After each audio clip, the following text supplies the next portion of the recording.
Hello there, and welcome back to Tatooine Table Flip. I'm Jimmy, and today I'll be reviewing Mangaka from Japanime Games. Let's grab a cup of iced tea and get to it, shall we? Mangaka, designed by Jason Bradley Thompson and published by Japanime Games, is a furiously paced drawing game for 1 to 8 players, simulating the attempt of comics artists to stay ahead of the ever-changing trends of their audiences. If you've seen my Heart of Crown episode, you heard me talk a little bit about how I'm not crazy about anime. There's been a few that I've liked and some that I've gone head over heels for, but for the most part there's still just something about it that escapes me. I have loads of friends that are into the genre, but it seems like the ones that really get a hold of me are the ones that most of the hardcore fans just tend to ignore. Manga, however, is a completely different animal.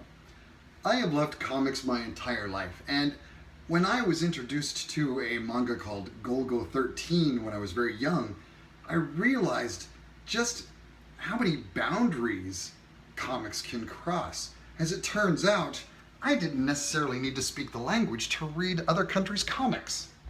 I've read Chinese fantasy comics, Russian gangster comics, and loads of Japanese manga.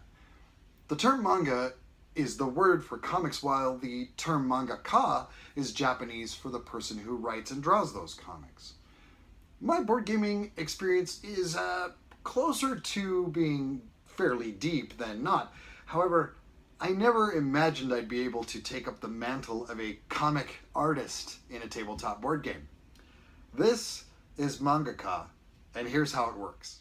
You and up to 7 of your friends are comics artists competing for fame, levying your current obsessions against the crashing tide of popular market trends.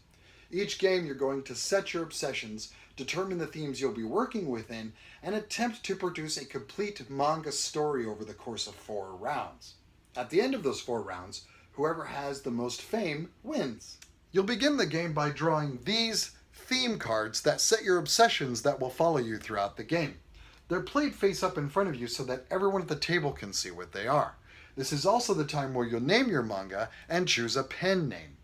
This isn't quite the storytelling aspect that will come with your actual work later, but it does set up a nice shared universe that you and your friends inhabit during the game and lends almost a role-playing aspect to the whole endeavor.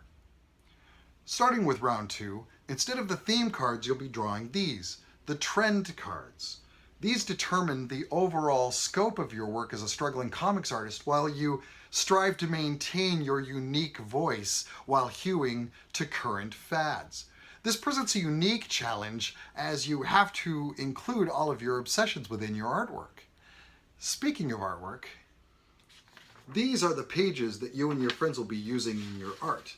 Each round, the game adds 2 more panels to a page, meaning your manga is going to be growing in leaps and bounds.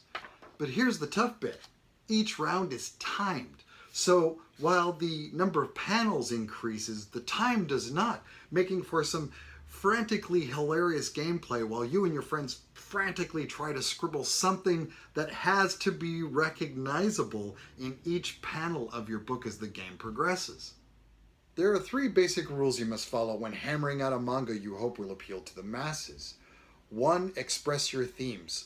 This is the most important rule of the game and can be as simple as text in a word balloon or as complex as a very detailed drawing. 2. Each panel of your manga must have something recognizable drawn in it.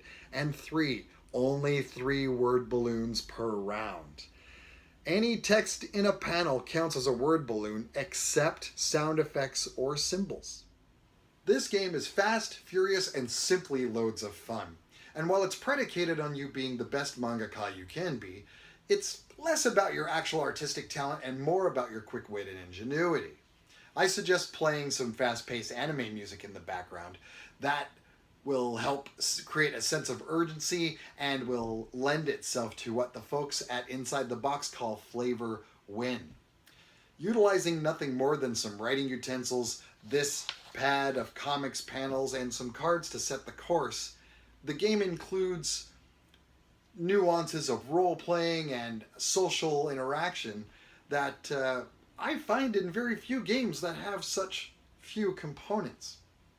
It's basically the perfect party game, and for that, it has absolutely found a spot on my game shelf.